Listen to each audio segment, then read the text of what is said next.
뉴스 시작합니다. 저는 동정민입니다. 2m도 안 되는 작은 소형 북한 무인기 침범 한 번에 우리 군이 열흘째 우왕좌왕하고 있습니다. 우리 군은 이제 와서 당시에 서울 비행 금지 구역이 뚫린 사실을 공개했습니다. 그러니까 수도 서울의 핵심 보안 구역까지 적기가 침투한 거죠. 분명히 일주일 전만 해도 이 구역을 지나지 않았다고 했었거든요. 심지어 국정원은 당시 북한 무인기가 대통령실을 찍어갔을 가능성도 있다고 밝혔습니다. 첫 소식 김재혁 기자입니다. 열흘 전 남한상공을 휘젓고 다닌 북한 무인기 중 한 대가 서울의 비행금지 구역 P73을 침범한 사실이 뒤늦게 밝혀졌습니다. P73 북쪽 끝 일부를 지난 것으로 보고 있는 합동참모본부는 정확한 침범 지점이나 거리 등 자세한 정보는 밝히지 않았습니다. P73 침범은 없었다는 일주일 전 설명을 번복한 겁니다. 두 가지의 차이로 인해 언론 보도에 혼란을 초래한 것에 대해 유감스럽게 생각합니다. P73은 대통령 경호를 위해 두 개의 원으로 이루어진 비행금지 구역으로 무인기가 종로구 등을 거치며 전쟁기념관과 보안시설 등을 둘러싼 3.7km 범위의 북단을 스치고 지나간 것으로 보입니다. 합참은 당시 작전 요원이 저명태로 찍힌 레이더 항적을 무인기로 보지 않아 오판이 있었다고 밝혔고 윤석열 대통령에게는 어제 보고한 것으로 알려졌습니다. 무인기 항적을 정확하게 추적한 건 아니에요. 단정적으로 얘기한 게 군의 문제라고 생각되고. 합참은 적들의 능력을 고려할 때 2에서 3km 상공을 비행한 무인기가 대통령실을 정밀 촬영하기는 어려웠을 것이라고 분석했습니다. 하지만 국가정보원은 이 무인기가 대통령실을 촬영했을 가능성을 배제할 수 없다고 국회 정보위를 통해 밝혔습니다. 이와 함께 국정원은 북한이 자폭형과 같은 공격형 드론도 소량 보유하고 있는 것으로 파악하고 있습니다. 채널A 뉴스 김재혁입니다. 군이 이제 와서 번복을 했다면 가능성은 두 가지죠. 진짜 몰랐거나 알고도 숨겼거나. 군은 뭐라고 하는지 전혜정 기자가 이어갑니다. 우리 정보자산 노출이 우려된다며 북한 무인기 항적 공개를 거부한 군이 말 바꾸기는 아니라고 거듭 해명했습니다. 서울 상공을 감시하는 레이더엔 무인기 항적이 일부 잡혔지만 작전 요원들이 무인기로 판단하지 않았다는 겁니다. 그러나 전비태세 검열실이 초단위로 북한 무인기 항적을 다시 점검했더니 초기 보고와 달리 북한 무인기가 비행 금지 구역을 스쳤을 가능성을 뒤늦게 확인했다고 설명했습니다. 지난해에도 비행금지 구역 침범 사례가 100여 건이 있었고 새떼나 풍선, 드론 여부를 확인한 뒤 조치했다는 해명도 내놨지만 수도 서울의 항적 평가와 방공 대응에 실패했다는 비판은 피하기 어렵게 됐습니다. 앞서 항적 분석도 끝나지 않은 시점에 용산 침입 가능성도 단정적으로 부인했습니다. 용산까지는 오지 않았던 것은 저희들은 확신합니다. 군은 레이더를 통해 비행 금지 구역에 침입한 물체에 전파를 쏘고 돌아오는 전파 반응을 토대로 무인기인지 아닌지를 판단합니다. 한쪽에서 더 감시 안 되는 이런 무인기를 만들게 되면 우리는 그것까지 잡아낼 수 있는 레이더를 만들어야 되고 양측에서 기술의 싸움, 장비의 싸움이 계속되는 거죠.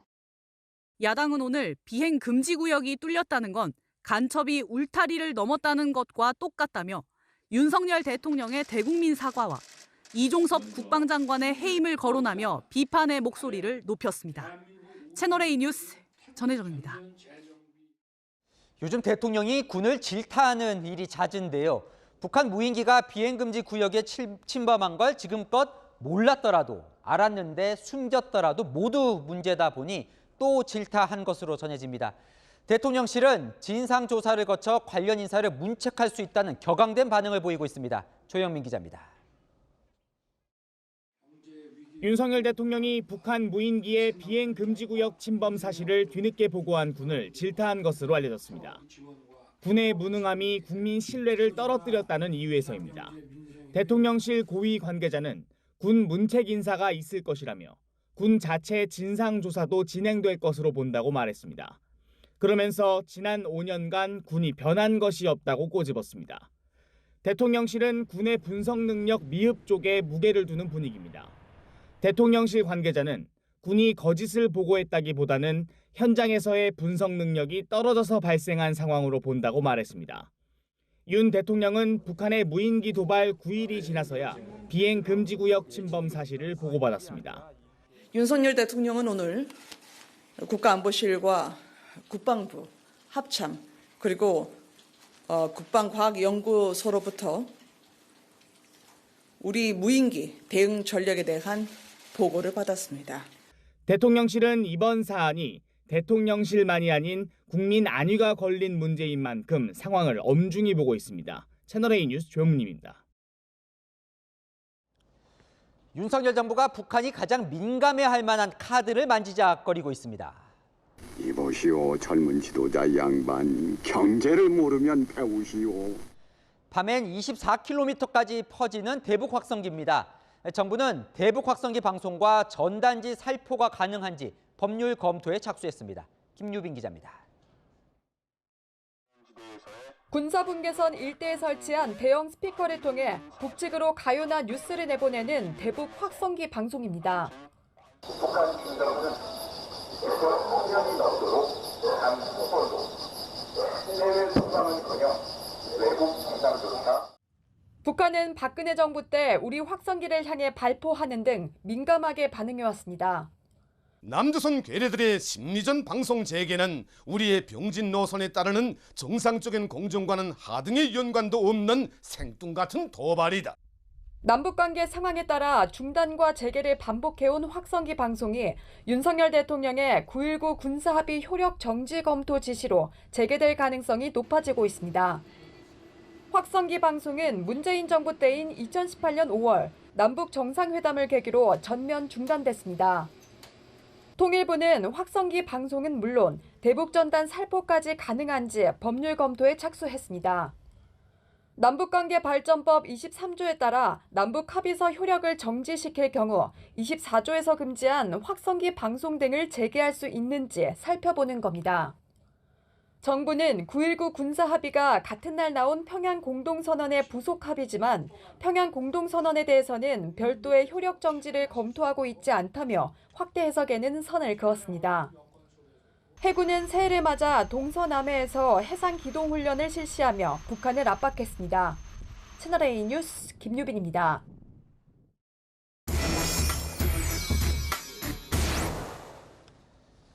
아는 기자, 국방부 출입하는 김성규 기자 나왔습니다. 자, 북한 무인기가 침범을 했다는 것이에요. 어디냐면 P-73이라는데 이곳은 침범하면 절대 안 되는 지역입니까?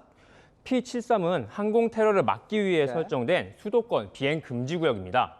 대통령실을 중심으로 특정 지점을 근거로 3.7km 반경으로 설정된 구역인데요.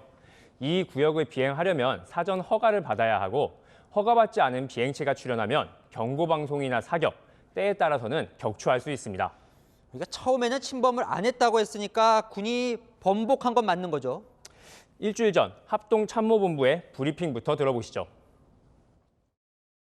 적 무인기는 비행금지구역 P-73을 침범하지 않았습니다. 사실이 아닌 근거 없는 이야기에 대해서 강한 유감을 표명합니다.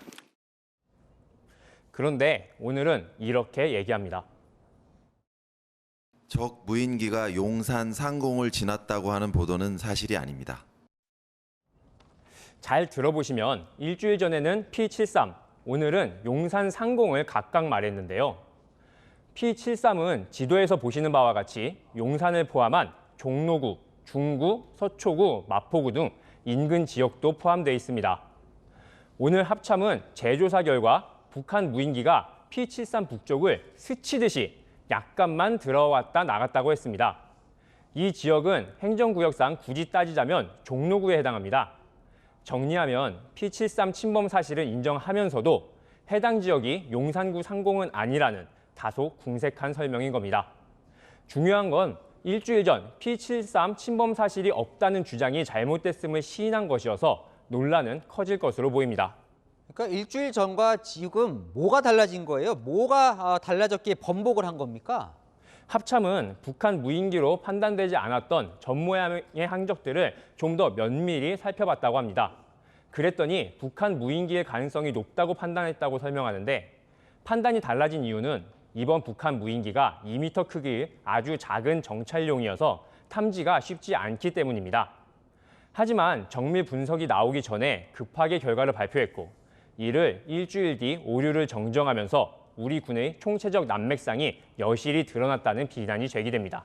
그런데 산 넘어 산인 게 아까 군은 뭐 용산 상공은 지나지 않았다라고 이야기를 하는데 국정원은요 또 대통령실 촬영 가능성도 배제할 수 없다. 오늘 이런 말도 했어요. 이건 가능한 겁니까? 우리가 북한 무인기를 격추해서 분석하지 못했기 때문에 알 수 없는 정보입니다. 남은 것은 추정뿐인데요. 군은 대통령실과 무인기의 거리 그리고 3km 정도 되는 고도를 감안하면 대통령실 촬영은 어렵고 만약 찍는다 해도 구글의 위성사진 수준에 머물 것이라고 밝혔습니다. 하지만 스마트폰의 장착되는 카메라만 봐도 요즘 성능이 깜짝 놀랄 수준이죠. 네. 게다가 용산은 주요 보안 시설들이 밀집해 있는 만큼 군의 판단이 맞다고 할 수 있을지 의문입니다. 자, 계속 지금 의혹을 낳고 있는데 국방부는요, 이 P-73을 침범당한 걸 왜 지금 공개한 건지 그러다 보니까 혹시 알고도 숨기려고 한 것 아니냐 이런 의혹도 지금 나옵니다. 대통령실이 조금 전 무인기 침범과 관련한 보고를 받은 과정에 대해 설명했습니다. 군은 무인기의 최종 항적을 그제 확인했고 대통령에게 어제 최종 보고를 했다고 합니다.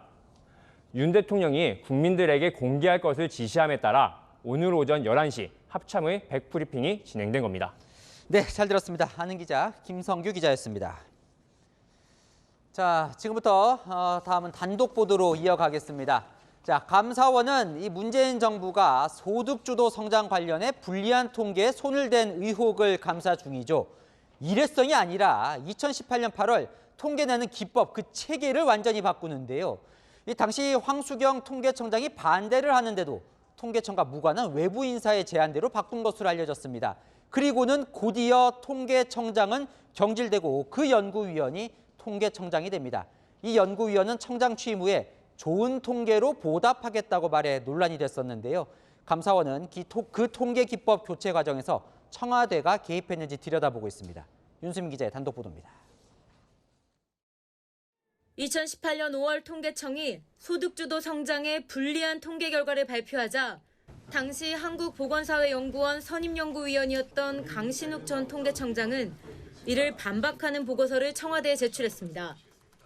강 전 청장은 그해 7월 소득과 지출 조사를 통합하고 표본 규모를 바꿔야 한다는 의견서를 통계청에 냈고 통계청은 보름 뒤 강 전 청장의 주장대로 조사 방식 개편을 결정했습니다. 저희는 그게 더 현실에 근접한 조사를 하는 것이라 방향이라고 근데 생각하고 제가 있습니다. 좀 주목하는 것은 당시 황수경 통계청장이 통계조사 기법의 잦은 변화에 반대했는데도 개편은 확정된 것으로 알려졌습니다. 청와대는 다음 날 곧장 황 전 청장 교체를 위한 후임자 검증 작업에 들어갔는데 대상자는 다름 아닌 강 전 청장이었습니다. 통계청장 후보자로 인사검증에 응해달라는 연락은 8월 15일에 받았습니다.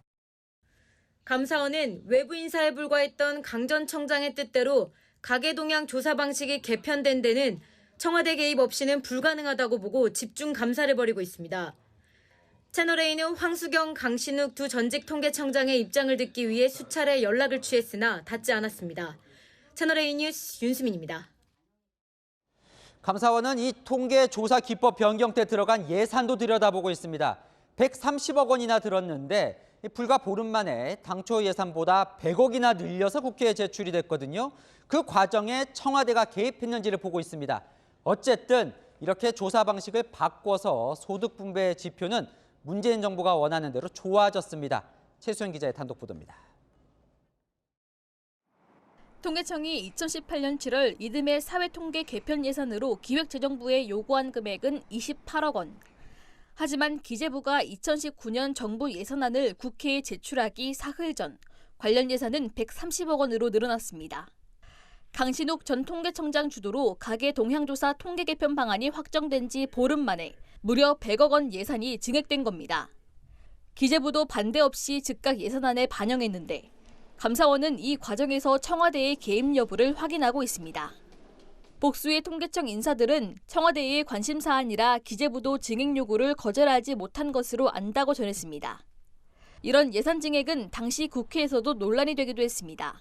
통계 표본 설계를 다시 하기 위해 가지고 140억 가까운 예산을 예산에 든다고 했는데 금방 확인 좀 해주시기 바랍니다.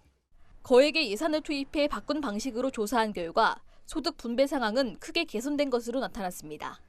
기존 방식대로 계산했을 땐 0.7% 줄어든 가구당 월 평균 소득이 바꾼 방식을 적용하자 0.4% 올랐습니다. 정반대의 결과가 나온 겁니다. 가장 긍정적인 성과는 위기 속에서 소득의 양극화를 줄이고 분배를 개선한 점입니다. 감사원은 이달 셋째 주부터 통계청에 대한 감사를 재개할 예정입니다. 채널A 뉴스 최순입니다. 국민의힘 당권주자 사이에 교통정리가 시작됐습니다. 이 대표적인 윤핵관으로 분류되는 권성동 의원이 당대표 출마를 포기했습니다. 대통령 최측근이 지도부에 입성하면 불필요한 오해가 생길 수 있다는 설명을 했는데요. 그러면서 대권의 뜻을 둔 사람이 당대표까지 하면 안 된다며 다른 유력 주자들을 겨냥했습니다. 이동훈 기자입니다. 친윤 핵심 권성동 국민의힘 의원이 당대표 경선 불출마를 선언했습니다. 이로써 또 다른 친윤 핵심 장제원 의원이 지원하는 김기현 의원과 친윤 후보 교통정리가 됐다는 분석이 나옵니다. 권 의원은 불출마를 선언하면서 사실상 안철수 의원과 유승민 전 의원을 겨냥했습니다. 차기 대통령 출마에만 몰두해 온 사람이 당대표를 맡으면 필연적으로 계파를 형성할 것입니다. 친윤 의원들은 대거 김기현 의원과 함께 행사에 참석해 세과시를 하며 윤심을 강조했습니다. 대통령과 눈빛만 봐도 서로 뜻이 통하는 당이 돼야 된다. 저는 그런 생각을 합니다. 가출을 해야 되고 대통령을 공개적으로 욕해야 되고 지금도 그런 인물들이 있습니다. 경선 초반 판세는 지지층 대상 여론조사에서 선두를 달리고 있는 나경원 저출산 고령사회위원회 부위원장의 출마 여부가 큰 변수입니다. 나 부위원장은 설 연휴 전에는 출마 여부를 밝히겠다는 입장입니다. 당이나 국민들께서 요구하시는 또 요구가 있어서 참 이 부분을 어떻게 조율할 수 있는가 아직 고민 중이고요. 오늘 박정희 전 대통령 생가에서 출마를 공식 선언한 윤상현 의원은 대통령 최측근들은 자중했으면 하는 바람이라고 지적했습니다. 채널A 뉴스 이동훈입니다. 네, 이재명 민주당 대표의 최측근인 김용전 민주연구원 부원장은 뇌물 1억 9천만 원을 받은 혐의로 최근에 추가 기소됐죠. 이 돈을 전달했다고 주장한 유동규 전 본부장이 돈 전달 과정을 채널A에 자세히 털어놨습니다. 김용전 부원장으로부터 이재명 선거 조직을 관리해야 하니 이 돈을 마련해달라는 요구를 받았다고 폭로했습니다. 김정근 기자가 단독 취재했습니다. 이재명 민주당 대표의 최측근들에게 뇌물을 줬다는 폭로를 이어가고 있는 유동규 전 성남도시개발공사 본부장. 채널A와의 인터뷰에서 김용전 민주연구원 부원장이 2014년 성남시장 선거를 앞두고 선거 조직 관리에 쓸 돈을 요구했다고 주장했습니다. 2014년도에는 이제 선거가 이제 다가오니까 이제 조직 관리하고 뭐 한다고 하니까 마련해 달라고 했습니다. 그때 2억 달라고 그랬는데 그때 2억을 마련해 줄 수가 없어갖고 1억만 줬습니다. 그건 집 앞에 줬어요. 김 전 부원장이 돈을 받아가면서 했던 말도 기억난다고 했습니다. 돈 준다는 놈 천진데 내가 그걸 받으면 안 되잖아 뭐 이러면서 이러더라고요. 이거 대장동도 알고 있으니까 그래도 나온 데서 받아야지 뭐 이런 생각을 갖고 이야기를 했던 걸로 기억합니다. 자신은 이재명 선거 캠프 별동대로서 친문 인사들을 만나는 일을 담당했다고도 주장했습니다. 친문들하고 다 거리 두고 있을 때 저 혼자 친문들하고 만나고 했으니까 이재명이나 정진상이 꼭 안 할 때 나는 그걸 하거든요. 윤건영을 소개시키는 그런 일들 포함되는 겁니다. 뇌물 혐의를 전면 부인하고 있는 김용전 부원장과 정진상 전 민주당 대표 정무조정실장에 대해선 어처구니 없는 사람들이라며 날을 세웠습니다. 정진상과 특히 김용 이분 삐뚤어서 말은 똑바로 하라고 자기들이 돈 받아 쓸 때는 그럼 왜 갖다 썼습니까? 옛날에 알던 이재명은 그렇게 거짓말하는 사람이 아니었다고 저는 생각했는데 이번에 많은 것들을 그러니까 이번뿐만 아니라 계속 지나오면서 참 많이 실망했습니다. 채널A 뉴스 김정근입니다.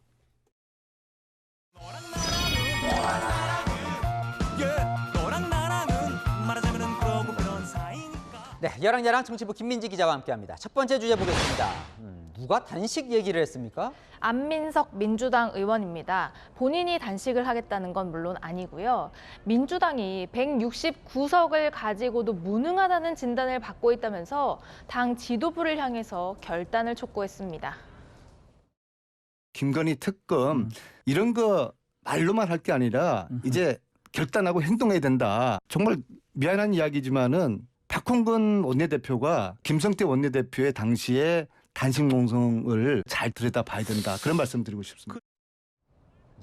벌써 5년 전이던데 김성태 당시 자유한국당 원내대표가 국회 앞에서 단식을 했었죠. 맞습니다.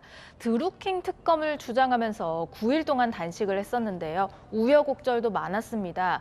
농성장으로 피자가 배달되기도 하고 또 감시한다면서 CCTV 설치 청원도 올라왔고요. 심지어 폭행도 당했었습니다.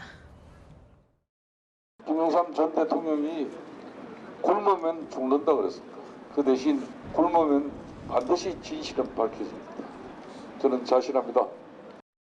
어쨌든 저렇게 해서 드루킹 특검을 이끌어냈었죠. 네. 제가 안민석 의원도 저렇게 해서라도 이제 김건희 여사 특검을 이끌어내자는 건데 네. 당 지도부 입장은 어떻습니까? 지도부도 물론 특검을 하자는 입장입니다. 현 검찰이 공정한 수사를 하지 못할 것 같으면 김건희 특검이 필요하다고 생각하지는 않는지. 국회에서 이번에는 김건희 특검 만들고 통과시켜서 김건희와 윤석열 심판합시다. 다만 시점을 저울질하고 있는데요. 진행 중인 국정조사를 마무리한 뒤에 김 여사 특검 논의를 본격화할 것으로 보입니다. 국민의힘에서는 그런 걸로 이재명 대표의 사법 리스크 의혹이 덮이지 않을 것이라고 받아쳤습니다. 네, 다음 주제 보겠습니다. 자, 대통령 제안에 정치권이 난감하다고요? 맞습니다. 윤 대통령이 최근 중대 선거구제 검토를 제안했죠. 그런데 정진석 국민의힘 비대위원장이요, 공개적으로 부정적 의견을 냈습니다.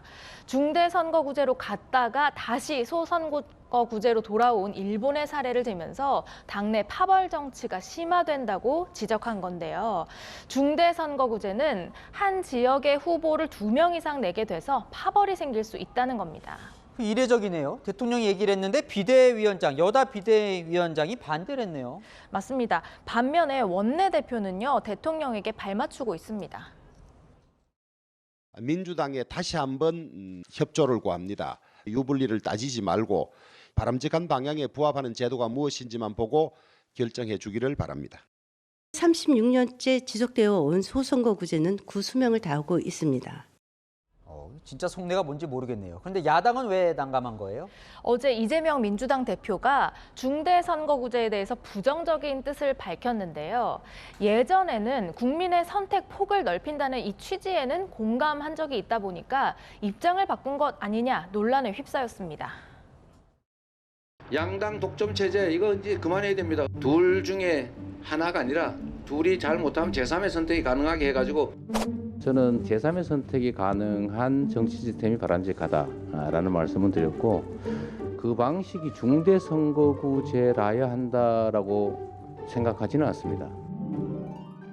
원래는요, 이 중대 선거구제 민주당에서 더 적극적으로 말을 했었어요, 그동안. 맞습니다. 그것 때문에 그 당내에서는 윤석열 대통령에게 이 이슈를 뺏겼다라는 반응도 나오고 있습니다. 이 중대 선거구제 논의를 진지하게 그동안 해왔던 곳이 바로 민주당이에요. 윤석열 대통령이 그냥 선점을 해버린 거죠. 왜 이런 중요한 정치개혁 이슈를 가지고 있으면서 윤석열 대통령이 선제로 쓸 수 있게끔 민주당이 뭐 했느냐.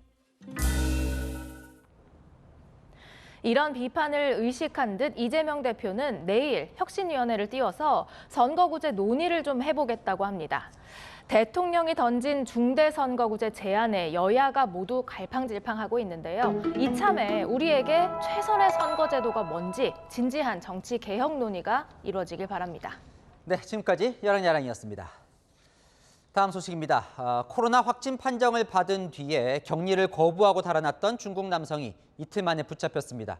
대체 왜 달아났던 걸까요? 조현진 기자가 보도합니다. 흰색 방호복을 입은 남성이 호송차에 내려 호텔 안으로 들어갑니다. 고개를 푹 숙인 채 점퍼 모자로 얼굴을 가렸습니다. 입국 당시 코로나19 확진 판정을 받았지만 격리를 거부하고 달아났던 40대 중국인 남성 A씨입니다. 쏟아지는 질문엔 입을 굳게 다물었습니다.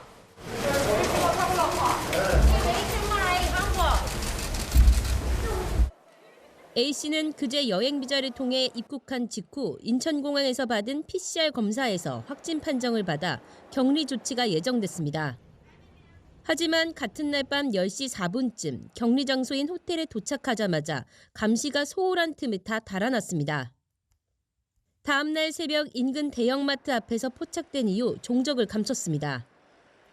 경찰은 수사관 42명을 투입해 추적에 나섰고 도주 39시간 만인 오늘 오후 1시쯤 서울 중구의 한 호텔에 숨어 있던 A씨를 붙잡았습니다. 경찰 조사 결과 A씨는 도주 직후 택시를 타고 서울로 이동해 호텔에서 이틀간 머무른 것으로 드러났습니다. 코로나19에 감염된 상태로 외출도 한 것으로 알려졌습니다. A씨는 과거에도 한국을 5차례 오간 적이 있는 것으로 파악됐는데 직업이나 입국 목적은 아직 알려지지 않았습니다. 경찰은 A씨를 감염법 예방에 관한 법률 위반 혐의로 불구속 입건하고 격리 치료를 마치는 대로 도주 경로와 접촉자 등을 확인한 뒤 처벌 수위를 결정할 방침입니다. 채널A 뉴스 조현진입니다. 자, 오늘부터 중국발 입국자에 대한 방역은 더 강화됐습니다. 그러니까 4일 전부터는 한국 공항에 도착한 뒤에 PCR 검사가 의무가 됐는데요. 오늘부터는 입국 전 이틀 이내에 현지에서 검사한 코로나 음성 확인서를 제출해야 한국행 비행기를 탈 수 있습니다. 취재 기자 연결해 보겠습니다. 자, 김용성 기자가 나가 있습니다. 자, 김 기자, 지금 인천공항 상황은 어떻습니까? 오늘 중국에서 들어오는 11편 가운데 마지막 항공기가 1시간 반 전에 이곳 인천공항에 도착했는데요.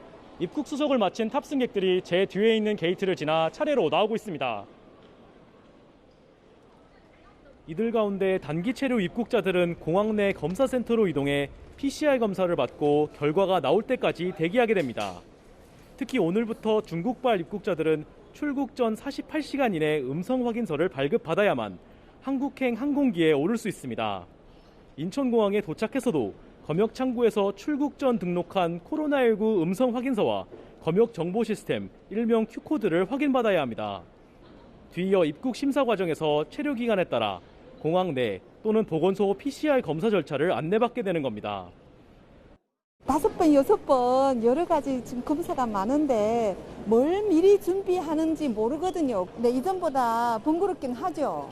하지만 특수시기니까 방법이 없는 거잖아. 어제 입국한 중국발 단기 체류 외국인의 양성률은 31.5%, 3명 중 1명꼴로 확진 판정을 받았습니다. 오늘부터 입국 전 방역을 강화하는 만큼 양성률이 내려갈 것으로 기대되지만 중국에서 발급한 음성 확인서의 진위 여부를 확인하기 어렵다는 우려도 있습니다. 토요일부터는 홍콩과 마카오에서 오는 승객들에게도 입국 전 PCR 검사가 의무화됩니다.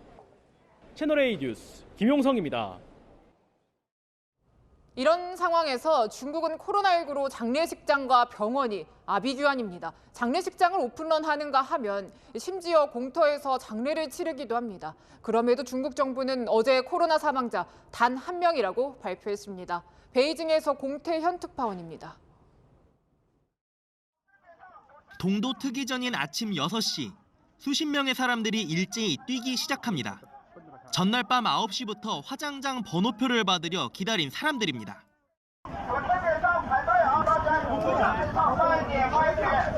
텐진의 화장장 앞에도 사람들이 끝이 보이지 않는 긴 줄을 서 있습니다. 베이징 내 화장터 주차장입니다. 차들이 주차를 해서 꽉꽉 차 있고 차 안에는 유족들이 하염없이 기다리고만 있습니다.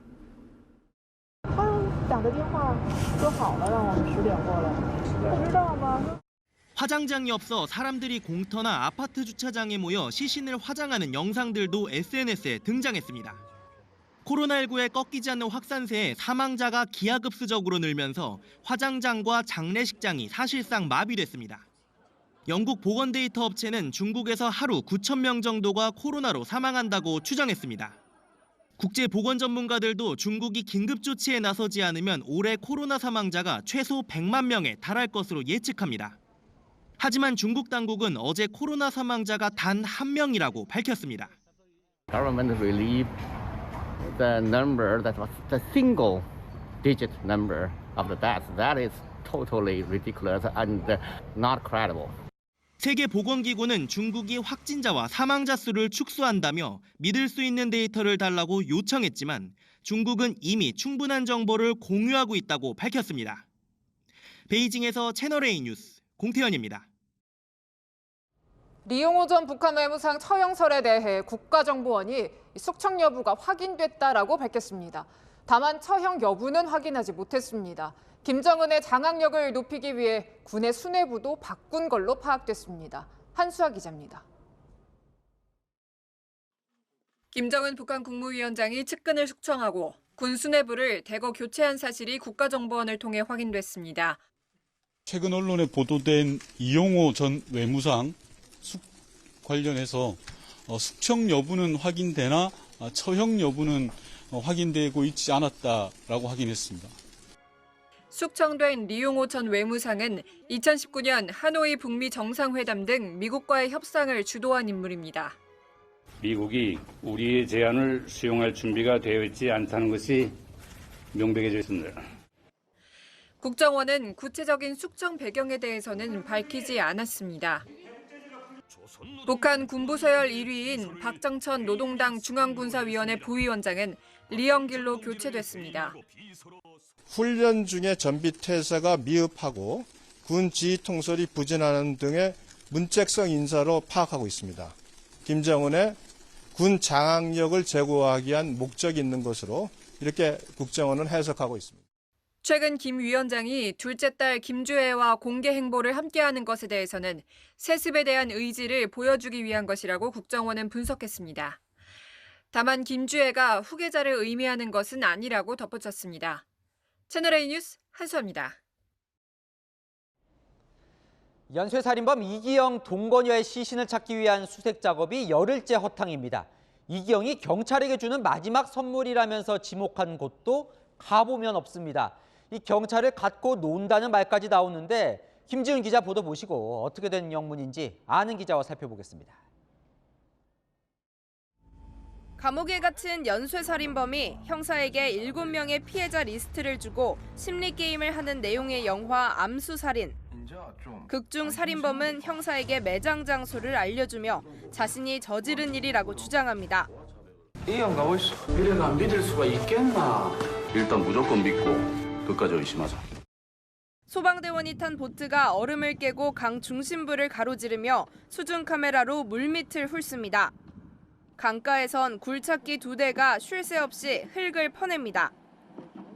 이기영이 현장까지 나와 직접 지목한 곳으로 경찰에게 주는 마지막 선물이라고 했지만 사흘째 빈손입니다. 경찰이 동거녀 시신 수색에 나선 건 지난달 27일. 열흘 동안 허탕만 치고 있는 겁니다. 1차 지목 장소도 이기영이 상세 약도까지 그려줬던 만큼 경찰 일각에선 이번에도 헛수고가 아니냐는 말이 나옵니다. 낚시꾼들이 밤낚시를 많이 한다 여기에. 여기는 접근을 못해. 그 사람이 그 시체를 묻으려면. 사람들 눈에 띌 수. 그렇지. 저쪽에서 브라시를 비추면 이쪽에 다 보이거든. 전문가도 의도적인 수사 방해일 수 있다고 말합니다. 경찰을 골탕을 먹이고 있는 것 같기도 하고요. 사이코패스가 맞다면 수사 방향을 방해하면서 상황을 본인이 통제하려고 하는 이런 요구가 있을 수 있거든요.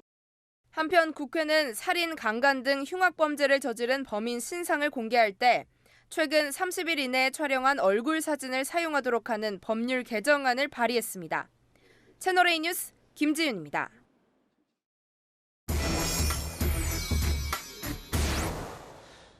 뭔가 이상하죠? 아는 기자 아자 사회부 강은하 기자와 알아보겠습니다.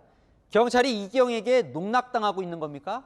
네, 연쇄살인범 이기영, 동거녀 시신을 묻은 곳을 본인이 직접 찾아가서 지목했습니다. 이 하천에 버렸다고 했다가 사흘 전 진술을 바꾼 건데요.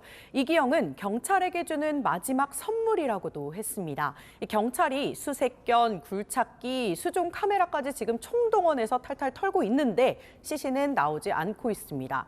이쯤 되니까 이 경찰들도 이기영이 번복한 이 진술을 거짓말일 수 있다고 의심하고 있습니다.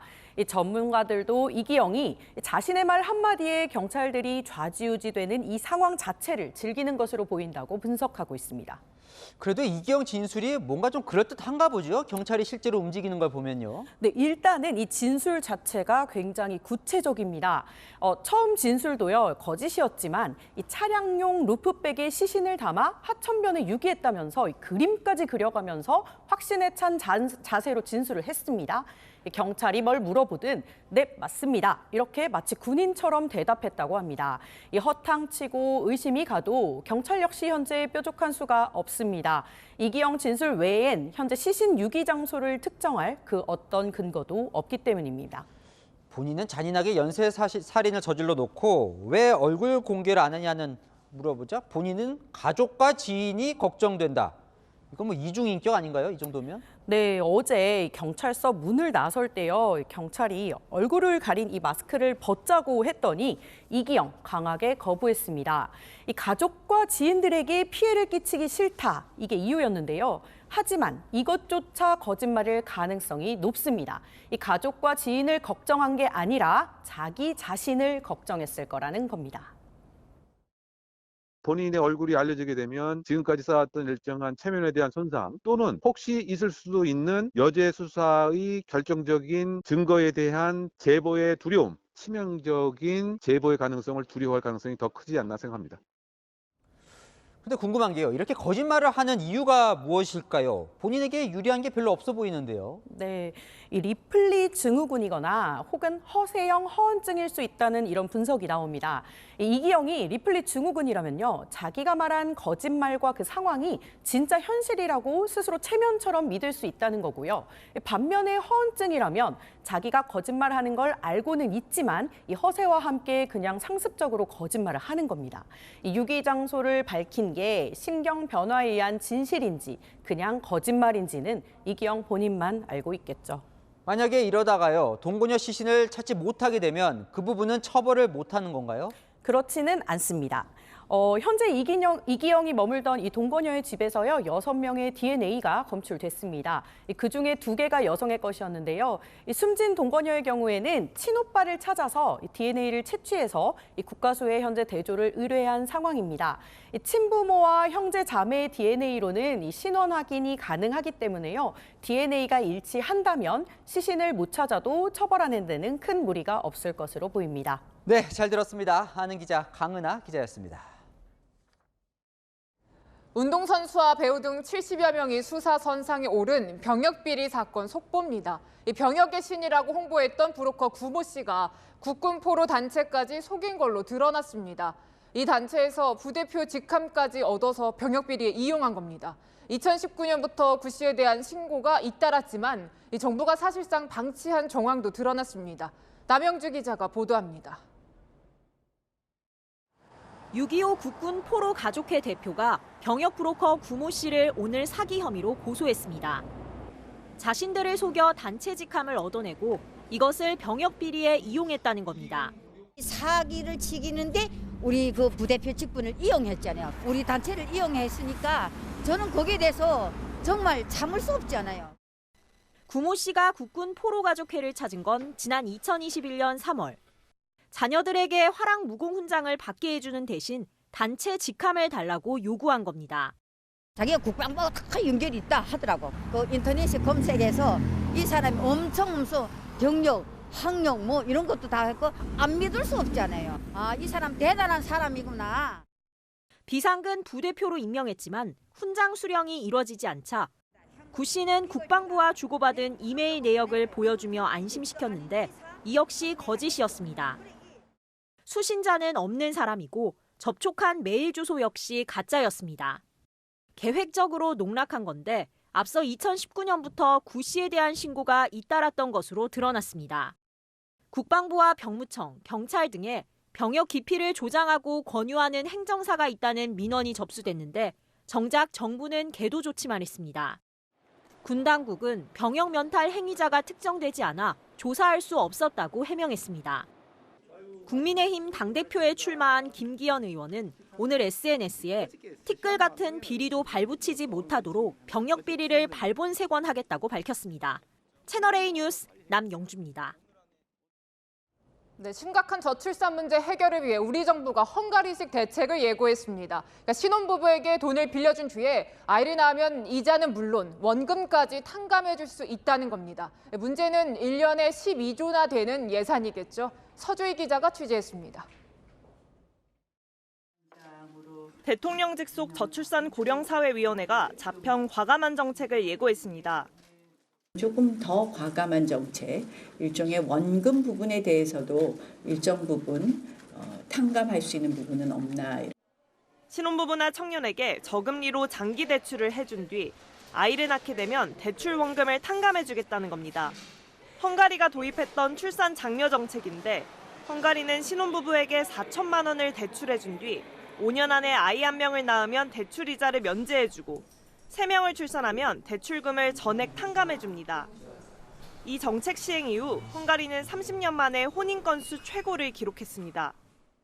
그 어느 나라도 돈을 투입하지 않고 출산율을 제고한 경우는 없습니다. 2005년 저출산 고령사회위원회가 출범하고 350조 원가량의 예산이 투입됐지만 지난 2021년 우리나라의 합계 출산율은 0.81명으로 OECD 39개국 중 최하위입니다. 전문가들도 파격적인 정책이 필요한 시점이라고 말합니다. 대출을 해주고 이자를 면제해주고 탕감해주는 것들은 조속하게 실행할 수 있고 또 눈에 보이는 그런 결과를 낳을 수 있기 때문에 문제는 역시 돈입니다. 대출금 탕감 정책에 들어가는 예산만 연간 12조 원으로 추산됩니다. 2년 전 경남 창원시는 신혼부부에게 1억 원을 대출해주고 셋째를 출산하면 전부 탕감해주는 걸 추진했지만 결국 재정 문제로 시행조차 못했습니다. 채널A 뉴스 서주입니다. 네, 전세 사기로 보증금 돌려받지 못하거나 전세로 살던 집이 경매로 넘어가는 이른바 깡통 전세 피해가 심각합니다. 서울시가 이런 깡통 전세 피해자들의 대출 이자를 대신 내주기로 했습니다. 그러니까 수혜 대상은 신혼부부와 청년입니다. 김민환 기자가 설명해드립니다. 무자본 갭 투자로 빌라 수십 채를 사들인 이른바 빌라왕에게 전세 사기를 당한 김병진 씨. 돌려받지 못한 전세 보증금만 1억 9천만 원인데 눈덩이처럼 불어나는 대출이자가 또 다른 걱정입니다. 30만 원대 내던 전세 이자가 지금 100만 원 가까이 내고 있거든요. 서울 양천구 빌라 전세 사기 피해자도 원금은커녕 이자 상환마저 막막한 형편입니다.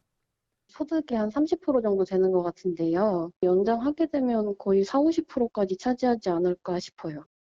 이런 깡통 전세 피해자를 돕기 위해 서울시가 앞으로 4년간 대출이자 대신 내주기를 추진합니다. 39세 이하 청년과 신혼부부들이 대상입니다. 2018년부터 시작된 임차보증금 이자 지원 제도를 신청한 5만 6천 가구 중 전세 보증금을 돌려받지 못하거나 살던 집이 경매에 넘어가면 4년간 대출 이자를 무상 지원하겠다는 겁니다. 또 대출금 상환을 최대 4년 동안 미룰 수도 있습니다. 전세 사기 피해자에 대한 긴급자금 대출 한도를 현재 1억 6천만 원보다 더 확대하는 방안도 검토됩니다. 서울 시내 평균 전세가인 4억 7천만 원을 훨씬 밑돌기 때문인데 관련 시행령 개정을 거쳐 1억 4천만 원을 추가 지원할 계획입니다. 채널A 뉴스 김민환입니다. 자, 오늘부터는 강남 3구와 용산구를 제외하고는 서울 전 지역이 규제 지역에서 해제됐습니다. 안전진단 절차 완화되고요. 35층 층고 제한 규제도 풀립니다. 재건축 단지를 중심으로 훈풍을 기대하는 분위기도 감지되고 서울 아파트 값은 9달 만에 하락폭이 줄었습니다. 안건우 기자입니다.